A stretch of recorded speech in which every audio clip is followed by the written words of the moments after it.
नमस्कार, मैं हूं श्वेता सिंह और आप देख रहे हैं खबरदार। आज सीधे पश्चिम बंगाल से, क्योंकि जो पूरी की पूरी लड़ाई है पश्चिम बंगाल की वो नंदीग्राम में आकर केंद्रित हो गई है। हम आपको पूरी ग्राउंड रिपोर्ट दिखाएंगे नंदीग्राम में लोग क्या सोच रहे हैं, किस किस तरीके से, जो प्रचार का अंतिम दिन था क्या क्या हुआ है। लेकिन सबसे पहले खबरों को जरा खबरदार के लेंस से देख लेते हैं और महसूस कर लेते हैं कि देश भर में जो कुछ हुआ है उसमें आपके हमारे सरोकार की कौन कौन सी खबरें हैं। शुरुआत हम पश्चिम बंगाल की खबरों से ही करेंगे, क्योंकि खबरों के लेंस का फोकस आज बंगाल चुनाव में राजनीति के सबसे बड़े हॉटस्पॉट नंदीग्राम पर है। ये सीट ममता बनर्जी के लिए सबसे बड़ी राजनीतिक लड़ाई बन गई है। एक तरफ अमित शाह हर मोहरे हर चाल पर आक्रामक है, दूसरी तरफ दीदी व्हीलचेयर पर ही बीजेपी के विजय रथ को रोकने की कोशिश में है। यहां आपको ग्राउंड रिपोर्ट के साथ नंदीग्राम का ब्लॉक गणित समझाएंगे और डेटा इंटेलिजेंस यूनिट के आंकड़ों की मदद से यह बताएंगे कि नंदीग्राम में किसका बूथ कितना मजबूत। नंदीग्राम की लड़ाई में एक एक बूथ का समीकरण साधना होगा, तभी किसी पार्टी को जीत मिल सकती है। इसके बाद आपको पाकिस्तान ले चलेंगे। पाकिस्तान में कट्टरपंथियों को अनलिमिटेड आजादी मिलती है और हिंदुओं पर बेहिसाब अत्याचार होते हैं। पाकिस्तान के रावलपिंडी शहर में एक हिंदू मंदिर पर हमला हुआ है। इस मंदिर को करीब 75 वर्षों के बाद दोबारा खोला गया था और यह बात पाकिस्तान के कट्टरपंथियों से हजम नहीं हुई। अब अल्पसंख्यकों की सुरक्षा के बड़े बड़े दावे करने वाले इमरान खान की बोलती बंद है। इसके साथ ही आपको सेना प्रमुख जनरल एमएम नरवणे का एक्सक्लूसिव इंटरव्यू दिखाएंगे। लद्दाख में एलएसी पर चीनी सेना के पीछे हटने और एलओसी पर पाकिस्तानी सेना के साथ सीजफायर का पालन करने के समझौते के बाद यह सेना प्रमुख का पहला और एक्सक्लूसिव इंटरव्यू है। इसमें पाकिस्तान के लिए बहुत जरूरी संदेश है। और आपको एक्स्ट्रा खबरदार भी कर देते हैं, दुनिया भर में कोरोना केस बढ़ने का असर तेल की कीमतों पर पड़ रहा है। अंतर्राष्ट्रीय बाजार में क्रूड ऑयल की कीमत कम हुई है। वैसे तो इससे पहले क्रूड ऑयल की कीमतें कम होने पर भी भारत में दाम बढ़ते रहे हैं, लेकिन आज दाम घटे हैं। आज पेट्रोल 22 पैसे, डीजल 23 पैसे सस्ता हुआ। कोरोना केस बढ़ने से दुनिया के अलग अलग हिस्सों में प्रतिबंध लगने की नौबत आ रही है। इसमें क्रूड ऑयल की डिमांड में कमी होने और स्लो डाउन की आशंका है। और एक खबर यह भी कि 400 मीटर लंबा वो शिप जो सुएज कनाल में अटक गया था उसे निकाल लिया गया है। इसी के साथ 23 मार्च से नहर में लगा जाम होली के दिन खुला। इस जाम की वजह से हर घंटे 2940 करोड़ रुपए का नुकसान हो रहा था। लेकिन खबरदार की शुरुआत हम नंदीग्राम की खबरों से ही करेंगे, क्योंकि बंगाल में दूसरे चरण का मतदान होना है। दूसरे चरण के मतदान के लिए जो प्रचार है वो पूरा हो चुका है। इसी दूसरे चरण में जिन 30 सीटों के लिए वोट डाले जाएंगे उसमें नंदीग्राम एक है। बंगाल की चुनावी जंग का ये ग्राउंड जीरो है। इसके अलावा पश्चिमी मिदनापुर की 9 सीटें, बांकुड़ा की 8 सीटें, दक्षिण 24 परगना की 4 सीटों पर दूसरे राउंड में वोटिंग होगी। हम आपको इन 30 सीटों का चुनावी गणित बता देते हैं। 2016 के चुनाव में इन सीटों पर टीएमसी का दबदबा था। 30 में से 21 सीटें टीएमसी ने जीती थी। बीजेपी को सिर्फ 1 सीट मिली थी। लेकिन 2019 के लोकसभा चुनाव में तस्वीर बदल गई। इन 30 सीटों पर बढ़त के मामले में टीएमसी 21 से घटकर 18 पर आ गई। बीजेपी 1 सीट से 12 की सीट बढ़त पर आ गई। यानी टीएमसी को भले ही बहुत ज्यादा नुकसान नहीं हुआ, पर बीजेपी ने बड़ी छलांग लगाई है। और इस इलाके में 2019 की इसी छलांग ने ममता बनर्जी को बेचैन कर दिया था। इसी वजह से ममता बनर्जी ने नंदीग्राम से चुनाव लड़ने का चैलेंज कबूल किया और बीजेपी ने उनके सामने शुभेंदु अधिकारी को उतारा, जो 14 साल तक ममता बनर्जी के करीबी रहे और जिनका 20 साल से इस इलाके में दबदबा रहा। इसीलिए नंदीग्राम का चुनावी मुकाबला सुपर हिट मुकाबला है। और सवाल यह है कि क्या दीदी अपने इस बड़े चैलेंज को पूरा करेंगी, या फिर शुभेंदु को सामने करके बीजेपी ने ममता बनर्जी को जिस तरह से नंदीग्राम में घेरा है, क्या उस घेराबंदी में दीदी के खिलाफ बीजेपी कामयाब हो पाएगी? जुलूस को देखकर कितना कॉन्फिडेंट फील कर रहे हैं? निश्चित रूप में नंदीग्राम सीट पर शुभेंदु अधिकारी बड़े मार्जिन के साथ जीतने जा रहे हैं और यहाँ भारतीय जनता पार्टी का परचम फहराने वाला है। लगभग 3 किलोमीटर लंबी पदयात्रा है और आखिरी दिन में जब बीजेपी भी पूरी तरह से जोर झोंक रही है, पूरी ताकत झोंक रही है, वहीं ममता बनर्जी भी पीछे नहीं है। 4 से 5 प्रोग्राम ममता बनर्जी के हैं। शुरुआत उन्होंने पदयात्रा से की है और वो भी भांगाबेड़ा शहीद वेदी, जहां पर 2007 में जो लोग मरे थे उनकी स्मारक में जो शहीद वेदी बनाई गई है, उस जगह से उन्होंने पदयात्रा शुरू की है। बंगाल की असली लड़ाई देखना हो तो नंदीग्राम देखिए। एक ही सीट पर कब आपने देखा कि एक ही दिन और करीब करीब एक ही समय ममता बनर्जी भी प्रचार कर रही हैं और उसी दिन अमित शाह भी वहीं पर पहुंच गए। जो लोग हैं वो आसपास के घरों में खड़े होकर फूल बरसा रहे हैं उन पर जो कार्यकर्ता हैं जिनको उन्होंने आगे बुलाया और कहा कि आप सामने आइए, ट्रक के सामने चलिए, साथ चलिए। हमारे शुभेंदु अधिकारी और अमित शाह इस वक्त साथ चल रहे हैं और इस रोड शो में लोगों का समर्थन इकट्ठा कर रहे हैं और ये आखिरी दिन है प्रचार का यहाँ पर। तो बीजेपी जो है अपना पूरा जो दम है, पूरा जो जोर है उसको लगा रही है इस कैंपेन में। फूल बरसाती भीड़, जय श्री राम के नारे और शंखनाद। नंदीग्राम में आखिरी दिन अमित शाह का 1 किलोमीटर का रोड शो। शुभेंदु अधिकारी का रास्ता कितना आसान करेगा जब इस रास्ते के सामने कोई और नहीं, खुद ममता बैठी है। सामने कोई हल्का कैंडिडेट नहीं है, मुख्यमंत्री है पश्चिम बंगाल के, उन्होंने भी एड़ी चोटी का जोर लगा दिया। जनता के सामने कोई मुख्यमंत्री नहीं होता, जनता मुख्यमंत्री बनाती है, बिगाड़ती है। जनता सबसे महान होती। मुख्यमंत्री यहाँ पर 3 दिन से कैंप करके बैठी हुई है, अपना पूरा जो जोर है नंदीग्राम पे ही लगा रही है। वो ही बताता है कि इनके लिए कितना कठिन चुनाव। ममता बनर्जी 3 दिन से नंदीग्राम में डटी है। व्हील चेयर पर बैठकर 8-8 किलोमीटर के रोड शो कर चुकी है। 3 दिन में कम से कम 7 जनसभाएं कर चुकी है। बीजेपी इसे दीदी की बेचैनी बता रही है। लेकिन बात यह भी है कि नंदीग्राम में ममता पूरा जोर क्यों नहीं लगाएंगी जब शुभेंदु अधिकारी के सामने ये उनके लिए नाक की लड़ाई है। नीली गाड़ी में आपको दिख रहा होगा, नीली गाड़ी में पहुंची हैं, उनको गाड़ी से उतारकर अभी व्हील चेयर पे लाया गया है। और जो शहीद स्मारक है 2007 में जो लोग मरे थे उनको स्मरण करने के लिए जो शहीद स्मारक बनाया गया था, ये भांगा बेड़ा नंदीग्राम की जगह है जहां पर आंदोलन इन जगहों के आसपास आंदोलन हुए थे। और इस वक्त वो शहीद वेदी, शहीद स्मारक जो है वहां पर पहुंच चुकी हैं और ये काफी सिंबॉलिक है। नंदीग्राम का बड़ा चैलेंज तो ममता बनर्जी ने भवानीपुर की पुरानी सीट छोड़कर खुद लिया है और उनके इस फैसले के बड़े चुनावी मायने भी हैं, क्योंकि नंदीग्राम आंदोलन ने ही 14 साल पहले उन्हें सत्ता का रास्ता दिखाया था और उसी आंदोलन में उनके साथी रहे शुभेंदु अधिकारी अब दीदी के सियासी दुश्मनों से मिल गए हैं। আমি যখন একবার নন্দীগ্রামে ঢুকেছি আমি বেরোচ্ছি না। নন্দীগ্রাম আমার জায়গা, আমার মাটি, আমি থাকবো। মনটাকে শক্তিশালী করে ভোটটা দেবেন। খেলা হবে, খেলা হবে। যারা বিজেপিটা করেছে বেচারা এখন হরে কৃষ্ণ করে গেরুয়া পরে ঘুরে বেড়াচ্ছে, কাউকে টিকিট দেয়নি।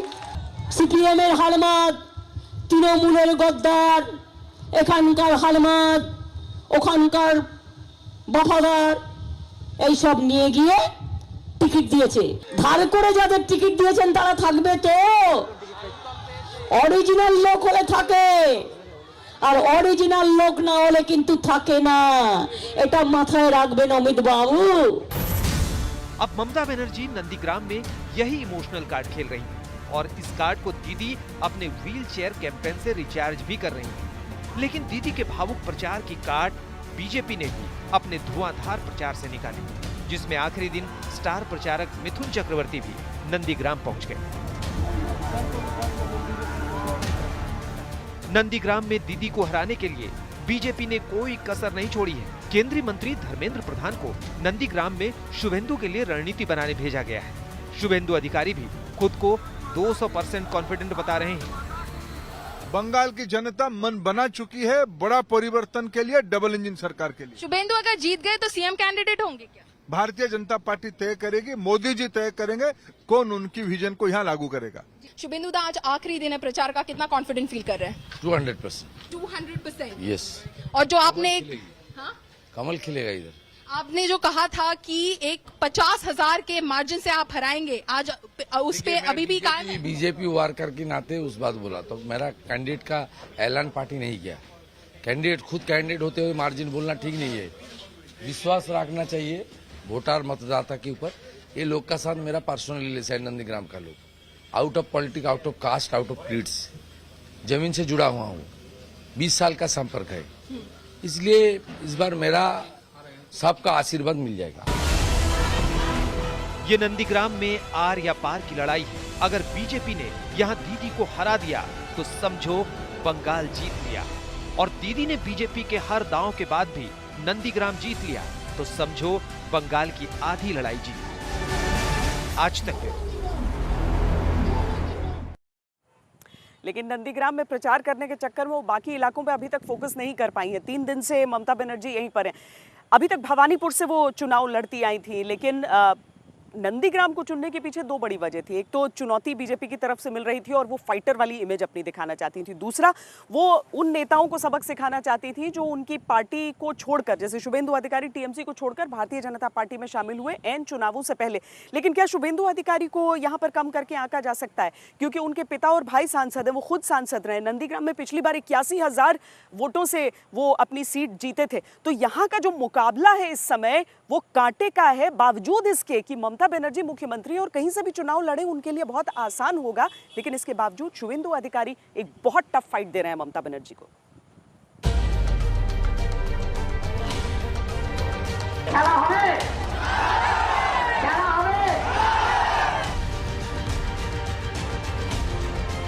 ममता बनर्जी ने दूसरे चरण की 29 सीटें छोड़कर सिर्फ नंदीग्राम पर फोकस किया है। तो ये इसलिए कि बीजेपी ने दीदी के लिए नंदीग्राम का चुनाव मुश्किल बनाने में कसर नहीं छोड़ी। दीदी के सामने शुभेंदु अधिकारी हैं, जिनके परिवार का यह गढ़ है। प्रचार के आखिरी दिन खुद गृह मंत्री अमित शाह नंदीग्राम पहुंच गए। मिथुन चक्रवर्ती को भी आखिरी दिन नंदीग्राम बुला लिया गया। केंद्रीय मंत्री धर्मेंद्र प्रधान 1 हफ्ते से वहां पूरी रणनीति देख रहे हैं। लेकिन बात सिर्फ ममता बनर्जी के खिलाफ इस धुआंधार प्रचार की नहीं है।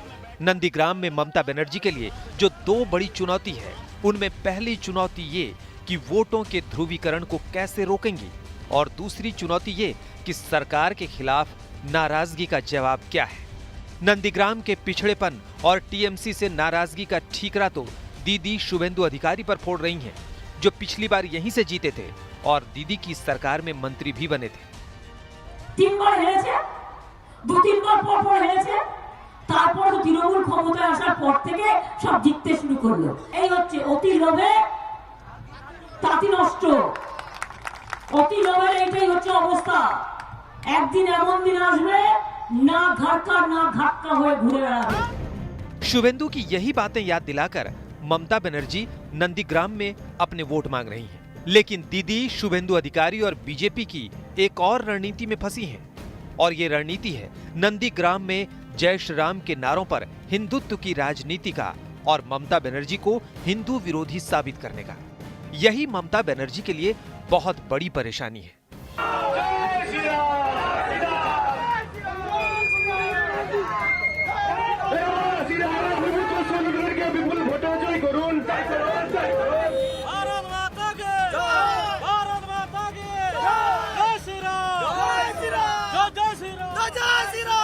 नंदीग्राम के लिए जो लड़ाई चल रही है उसमें आप दोनों पक्षों के लिए समर्थन भी देखेंगे तो एक दूसरे का विरोध भी देखेंगे। शुभेंदु अधिकारी का भी अगर विरोध होता है तो ममता बनर्जी का काफिला अभी अभी इस बाजार से यहाँ पर गुजरा है और यहीं पर उन्हें कुछ नारेबाजी का सामना करना पड़ा है। क्या हुआ है यहाँ पे? ममता बनर्जी काफी देर रुकी रही हैं। ममता बनर्जी यहाँ से जा रहा था तो यहाँ समर्थक ने जय श्री राम बोला तो उन्होंने रुक गई थी, बातचीत उसके बाद कर रही थी। तो यहाँ पर इससे पहले भी हमने देखा था कि उनके विरोध के लिए दरअसल ये एक नारा बन गया है। तो यहाँ पर बताया जा रहा है कि और अभी भी आप वो गहमा गहमी वो भीड़ भाड़ यहाँ पर देख सकते हैं। पूरी तरीके से जो लोग हैं ये कह रहे हैं कि ये क्या बीजेपी कार्यकर्ता थे या लोकल लोग हैं? कौन नारा लगा रहा था? लोकल लोग नारा लगा रहे हैं। आज जब ममता बनर्जी निकल रही थी तो फिर जय श्री राम का नारा लगाया है बीजेपी के कार्यकर्ताओं ने, तो ये इसका क्या मकसद है? क्यों ऐसा? It's a democratic country. Everyone is free to tell anything. जय श्री राम अगर वो श्री रामचंद्र को हेल करने के लिए बोलेंगे तो वेलकम है, बधाई है। लेकिन हमको लगता कि वो जय श्री राम बोलते किसी को टीज करने के लिए, ये तो लज्जा की बात है, शेमफुल बात है। Shame on them, shame on BJP. आखिरी दिन ममता बनर्जी के कैंपेन के दौरान नंदीग्राम में कम से कम 2 जगहों पर ममता बनर्जी के सामने जय श्री राम के नारे लगे। शुभेंदु अधिकारी का पूरा प्रचार ही जय श्री राम के नारे पर चला है। शुरुआत में शुभेंदु अधिकारी और बीजेपी के कैंपेन में ममता बनर्जी पर तोलाबाजी, चिट फंड और कटमनी पर हमले हो रहे थे, लेकिन ये मुद्दा पीछे छूट गया और शुभेंदु अधिकारी के कैंपेन में बार बार ममता बनर्जी के लिए फूफी, खाला, बेगम, बंगाल के मिनी पाकिस्तान बन जाने और नंदीग्राम को जिहादियों से बचाने जैसी बातें होने लगी। आप जगह जगह जा रहे हैं, पाकिस्तान की बात कर रहे हैं, नंदीग्राम में पाकिस्तान की बात क्यों हो रही है? इसलिए जो गुंडागर्दी कर रहा है वो पाकिस्तान क्रिकेट में जीतने के बाद पटाखा फटाता है, वही ममता बेगम का सहारा है। इन बातों से हिंदू मुस्लिम वोटों के ध्रुवीकरण का खतरा ममता बनर्जी को भी बेचैन कर रहा होगा, क्योंकि नंदीग्राम का चुनावी समीकरण कुछ ऐसा ही है कि ये विधानसभा 2 ब्लॉक में बटी है। एक ब्लॉक में करीब 34-35% मुस्लिम है और दूसरे ब्लॉक में करीब 10 से 12% मुस्लिम है। पूर्वी मिदनापुर की 16 सीटों में अकेली नंदीग्राम सीट ऐसी है जहां पर कुल मिलाकर 34% मुस्लिम है और बाकी जगहों पर मुस्लिम आबादी 20% से कम है। यहाँ प्रभावशाली मुस्लिम चेहरे टीएमसी के साथ हैं। 2019 के लोकसभा चुनाव के हिसाब से देखें तो नंदीग्राम सीट उन 5 विधानसभा सीटों में एक थी जहां टीएमसी को 68,000 से ज्यादा वोटों की बढ़त मिली थी। ममता के मुस्लिम सपोर्ट को ही बीजेपी ने अपना हथियार बनाया और उन्हें हिंदू विरोधी साबित करने में जोर लगाया। लेकिन नंदीग्राम में पहले दिन ही ममता बनर्जी ने कह दिया था कि बीजेपी का ये कार्ड नंदीग्राम में नहीं चलेगा। ममता बनर्जी ने वोटों के ध्रुवीकरण के खतरे को समझा और इसीलिए वो नंदीग्राम में पहले दिन से ही मंदिरों में जाने लगी थी, खुद को ब्राह्मण बताने लगी और चंडी पाठ करने लगी थी। वंदिताग्नि जुगे देवी सर्व सौभाग्यदायिनी चंड मुंड बोधे देवी। अब इन बातों का कितना फायदा नंदीग्राम में ममता बनर्जी को मिलेगा और कितना वो ध्रुवीकरण की चुनौती को काउंटर कर पाएंगी, इसी से नंदीग्राम का चुनावी नतीजा तय होगा। अनुपम मिश्र के साथ इंद्रजीत कुंडू, नंदीग्राम, आज तक। नंदीग्राम में किसी को जरा सा भी ये एहसास नहीं था कि पूरे के पूरे पश्चिम बंगाल की जो राजनीति है उसका केंद्र बन जाएगा ये और मुख्यमंत्री यहाँ से चुनाव लड़ने के लिए आ जाएंगे। लेकिन भारतीय जनता पार्टी ने भी अपनी पूरी ताकत झोंक रखी है। गृह मंत्री अमित शाह ने आज सबसे पहले रोड शो जो किया वो नंदीग्राम में ही किया। उसके बाद जब वो दूसरे डेबरा क्षेत्र में पहुंचे तो वहां पर उनसे मैंने खास बातचीत की और उनसे जानने का ये प्रयास किया कि गृह मंत्री होने के नाते हिंसा की जो तमाम घटनाएं उठती हैं यहाँ पर या फिर नंदीग्राम की जो लड़ाई है वहां पर भारतीय जनता पार्टी अपने आप को किस स्थिति में देखती है। इस तरह का जनसैलाब आप देखते हैं भारतीय जनता पार्टी की ओर से जो रैलियां हो रही हैं, रोड शोज। अमित शाह जैसे 2014 के चुनावों के बाद से आपने जो बात कही थी अमित भाई, उसमें कई लोगों को अतिशयोक्ति लगी थी, लेकिन आज अगर 3 सीट पिछली बार जीतने वाली बीजेपी आज सबसे बड़ी चैलेंजर है तो ये मेहनत है या कुछ नहीं? ये भारतीय जनता पार्टी का संगठन 2016 के बाद हमने यहाँ बहुत मजबूत किया है और मोदी जी की पूरे देश भर में जो लोकप्रियता है वो बंगाल में भी है और वो लोकप्रियता का भी हमें बहुत बड़ा फायदा हो रहा है। यहाँ जो अव्यवस्था है, कुशासन है, कटबनी, माफिया, घुसपैठ, सीए का विरोध करना, ये सारी चीजें बंगाल सरकार के खिलाफ जा रही है। क्या हिंसा से आपको चिंता होती है, चूंकि देश के गृह मंत्री भी हैं? देखिए, चुनाव आयोग ने प्रथम चरण में बहुत अच्छे तरीके से वोटिंग कराया है। बहुत समय के बाद बंगाल में हिंसा के बगैर का मतदान हुआ है। मैं आशा करता हूं बाकी 7 चरणों में भी इसी प्रकार से वोटिंग हो। हर इलाके में अगर भीड़ ऐसी दिख रही है तो आपको लग रहा है लोग बाहर निकल रहे हैं तो सिर्फ देखने के लिए नहीं बल्कि 100% 200 पार करेंगे। मैं अभी नंदीग्राम से आया, ममता दीदी बड़े मार्जिन से हार रही वहां पर आपके विरोधी कहते हैं कि आप तो कह दीजिए कि 294 में आप 300 भी जीत जाएं। अब काउंटिंग नजदीक है, देखिए कौन सच्चा पड़ता है। मैंने तो कहा है 200 पार करेंगे। बहुत बहुत शुक्रिया हमसे बातचीत करने के लिए। गृह मंत्री अमित शाह जो कि हर इलाके में इस तरह की रैलियां कर रहे हैं और आपको दिखाते हैं हम रोड शोज की एक झलक भी कि किस तरीके से हर जगह आपको यहाँ पर कुछ सांस्कृतिक आयोजन दिख जाएगा। जितनी भी महिलाएं आ रही हैं, पुरुष आ रहे हैं, सब यहाँ पर आकर और एक तरह से बंगाल की संस्कृति, बंगाल के महापुरुषों सबका यहाँ पर आपको एक झलक सबकी दिखेगी। यहाँ भी अमित शाह का रोड शो अब संपूर्ण हुआ, लेकिन दिन उनका पूरा नहीं हुआ है क्योंकि बंगाल के अलग अलग इलाकों में लगातार ये रोड शोज और रैलियां और जनसभाएं जारी हैं। भारतीय जनता पार्टी सबसे बड़ी चैलेंजर तो लग रही है इस बार बंगाल की सड़कों पर, लेकिन क्या वो जिसे चुनौती दे रही है उसे शिकस्त भी दे पाएगी? कैमरा पर्सन सैयद मोहसिन के साथ श्वेता सिंह, आज तक।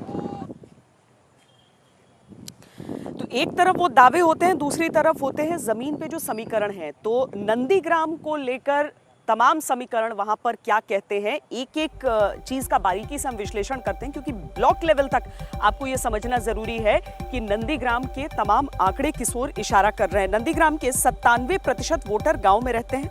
नंदीग्राम को 2 ब्लॉक में बांटा गया है, नंदीग्राम 1 और नंदीग्राम 2। नंदीग्राम 1 में शहरी इलाके हैं, जबकि 98 गांव हैं, 2 शहरी इलाके और 98 गांव। यहाँ 2,07,000 वोटर हैं, जिनमें से करीब 19% दलित हैं, 34% मुसलमान। नंदीग्राम 2 को देखें तो यहाँ पर 1 शहरी इलाका है, जबकि 40 गांव हैं। यहाँ 1,23,000 वोटर हैं, इनमें ज्यादातर हिंदू हैं, करीब 13% दलित हैं और 12% मुस्लिम मतदाता हैं। 2019 के लोकसभा चुनाव के आंकड़े ये बताते हैं कि बीजेपी को नंदीग्राम 1 के मुकाबले नंदीग्राम 2 में ज्यादा फायदा हुआ। जब 2016 विधानसभा चुनाव और 2019 के लोकसभा चुनाव दोनों को आंकड़ों की मदद से नंदीग्राम का बूथ गणित समझने के लिए देखें तो 2016 में टीएमसी को 264 पोलिंग बूथ पर बढ़त थी। 2019 के लोकसभा चुनाव में ऐसे पोलिंग बूथ की संख्या घटकर टीएमसी के लिए 244 पर पहुंच गई। नंदीग्राम में बीजेपी 2016 में खाता भी नहीं खोल पाई थी, जबकि 2019 में 34 पोलिंग बूथ पर बढ़त बनाए हुए थी, यानी लोकसभा चुनाव में बीजेपी को कुछ फायदा हुआ। लेफ्ट को देखें तो 2016 में 7 बूथ पर उसे बढ़त मिली थी। 2019 लोकसभा चुनाव में उसे किसी भी पोलिंग बूथ पर बढ़त नहीं मिली, यानी लेफ्ट का पूरा पत्ता साफ हो गया। यहाँ वोट शेयर की तुलना भी देखें। 2016 के विधानसभा चुनाव में नंदीग्राम 1 में टीएमसी को 71.7% और बीजेपी को 5.7% वोट मिले थे। नंदीग्राम 2 में टीएमसी को 59.5% और बीजेपी को 4.7% वोट मिले थे। 2019 के लोकसभा चुनाव में नंदीग्राम 1 में टीएमसी को 66.2% और बीजेपी को 27.1% वोट मिले। नंदीग्राम 2 में टीएमसी को 57.3% और बीजेपी को 34.3% वोट मिले थे। कुल मिलाकर नंदीग्राम टीएमसी का गढ़ रहा है, लेकिन 2019 के बाद से समीकरण बदले हैं। ममता के लिए बीजेपी का चैलेंज बड़ा हो गया है, इसीलिए उन्हें एक्स्ट्रा जोर लगाना पड़ रहा है। और इसके साथ ही ये भी जरूरी बात है कि शुभेंदु अधिकारी जो टीएमसी की इस निर्णायक जीत के जिम्मेदार थे, वो अब बीजेपी का चेहरा है। यहाँ पर एक ब्रेक के लिए रुक रहे हैं। ब्रेक के बाद आपको पाकिस्तान का वो चरित्र दिखाएंगे जो यूं तो समय समय पर सामने आता है, लेकिन देखिए जब एक हिंदू मंदिर लंबे अंतराल के बाद वहां पर खुला तो पाकिस्तान के बर्बर लोगों ने क्या किया। अभी राजनीति के विश्लेषण से जरा अलग हटकर हम आपको पाकिस्तान लिए चलते हैं, क्योंकि वहां से जो खबर आ रही है वो एक बार फिर पाकिस्तान के चरित्र को स्पष्ट कर रही है, साफ कर रही है, दुनिया के सामने बेनकाब कर रही है। 75 सालों बाद रावलपिंडी शहर में वहां पर एक हिंदू मंदिर वापस खुला था, लेकिन ये बात कट्टरपंथियों को हजम नहीं हुई। बार बार इमरान खान ये तो कहते हैं कि पाकिस्तान जो है वो सभी लोगों के धर्मों का सम्मान करता है, चाहे पूरे राष्ट्र की सोच कैसी भी हो, लेकिन इस तरह की चीजें अगर होती हैं कि वहां के कट्टरपंथी ये भी आजादी नहीं देना चाहते कि जो हिंदू हैं वो अपने धर्म का कम से कम पालन कर सके, इस बात पर इमरान खान पूरी तरीके से चुप है। इमरान खान उस कश्मीर के लोगों को आए दिन भरोसा देते हैं जिससे उनका कोई लेना देना नहीं, लेकिन पाकिस्तान की जिस हिंदू आबादी के साथ उन्हें खड़ा होना चाहिए, उनके तो मंदिर भी पाकिस्तान में सुरक्षित नहीं। पाकिस्तान के रावलपिंडी में 100 साल पुराने एक हिंदू मंदिर पर भीड़ ने धावा बोल दिया, पूरे मंदिर में तोड़फोड़ मचा दी, लेकिन इमरान के मुंह से एक शब्द। मंदिर पर शनिवार शाम 10 से 15 लोगों ने हमला किया। मंदिर के मुख्य द्वार के साथ साथ सीढ़ियों को तोड़ दिया गया। नवीनीकरण की वजह से मंदिर में पूजा के लिए कोई मूर्ति नहीं रखी गई थी। मंदिर पर हमले के खिलाफ एफआईआर दर्ज करवाई गई है, लेकिन अभी तक एक भी हमलावर की गिरफ्तारी नहीं हुई है। पाकिस्तान की जो ये सोच है उसे कौन समझा सकता है। बहरहाल हम आपको बताते हैं कि जो भारतीय सेना के प्रमुख हैं यानी जनरल एमएम नरवणे, उन्होंने 2 बहुत ही अहम बातों के बारे में क्या चीजें साझा की हैं आज तक के साथ, यानी एक तो ये कि एलएसी पर चीन का पीछे हटना और दूसरा लाइन ऑफ कंट्रोल पर जो सीज फायर था वो सफलतापूर्वक बहाल रहना। इन सारी चीजों को लेकर जनरल नरवणे से ये एक्सक्लूसिव बातचीत सुनिए। जनरल साहब, आपसे जानना चाहूंगा अभी क्या हालात हैं, क्योंकि 9वें दौर की बातचीत हुई है, पेंगोंग के दोनों छोर से फिलहाल जो सेनाएं थी अपनी अपनी जगहों पर वापस लौटी हैं। जैसे आपने कहा अभी कि 9 राउंड हुए कोर कमांडर लेवल टॉक्स के, और 9 राउंड के बाद हम कुछ नतीजे पर पहुंच पाए, और उसके अनुसार फिर जो 10 फरवरी है, 10 फरवरी से शुरू होकर जो फैसला हुआ था, एग्रीमेंट हुआ था कि किस तरीके से फेज़ मैनर में लोगों ने वापस जाना है नॉर्थ बैंक और साउथ बैंक पर, तो उसके अनुसार जैसे फैसला हुआ था उसी के अनुसार पूरा डिसएंगेजमेंट हुआ। और अभी नॉर्थ बैंक पे, साउथ बैंक पे और कैलाश रेंज पर वहाँ से अपने अपने LAC के अपने अपने तरफ जो अपने परमानेंट लोकेशंस थे वहाँ पर दोनों फ़ौज के टुकड़ियाँ वहाँ वापस चले गए हैं। और इससे जो LAC पर टेंशन हो गया था वो काफ़ी हद तक क्यों, वो पूरे तरीके से अभी निकल गया है। और क्योंकि फ़ौज अभी आमने सामने नहीं है तो कोई ऐसे इंसिडेंट होने का भी जो खतरा था वो भी टल गया है।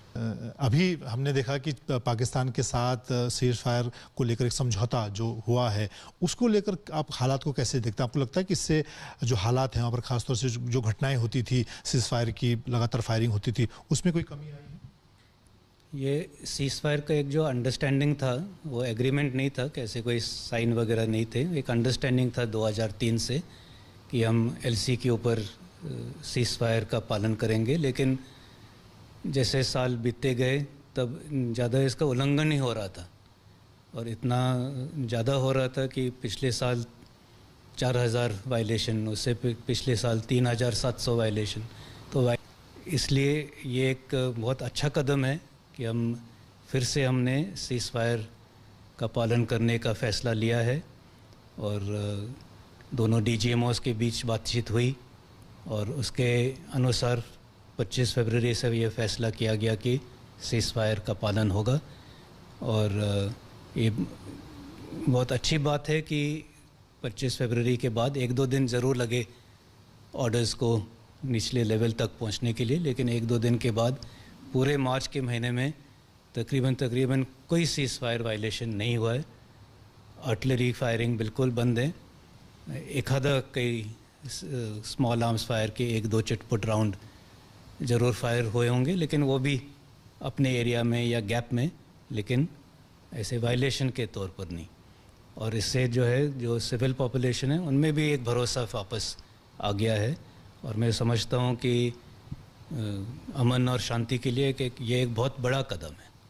लेकिन ऐसा भी माना जाता है कि जो आतंकी कैंप हैं वो अभी भी खासतौर से पाकिस्तान के कब्जे वाले कश्मीर में, जहाँ से लॉन्च पैड के जरिए वो भारत में घुसपैठ करते हैं, वहाँ पर भी मौजूद हैं, और जब तक वो उनको नहीं ख़त्म किया जाता ये कार्रवाई इसी तरह से चलती रहेगी। हाँ, वो बात एकदम सही है कि जो टेररिस्ट कैंप और इंफ्रास्ट्रक्चर है वो अभी भी वो बरकरार है, और ये हमें देखना पड़ेगा कि आगे वाले समय में, आने वाले समय में, खास करके जब गर्मियों का मौसम शुरू होता है और जो बर्फ़ है वो पिघल जाती है, पासेस खुल जाते हैं, उसके बाद कितनी कोशिश रहती है टेररिस्ट की और अंदर घुसपैठ करने की।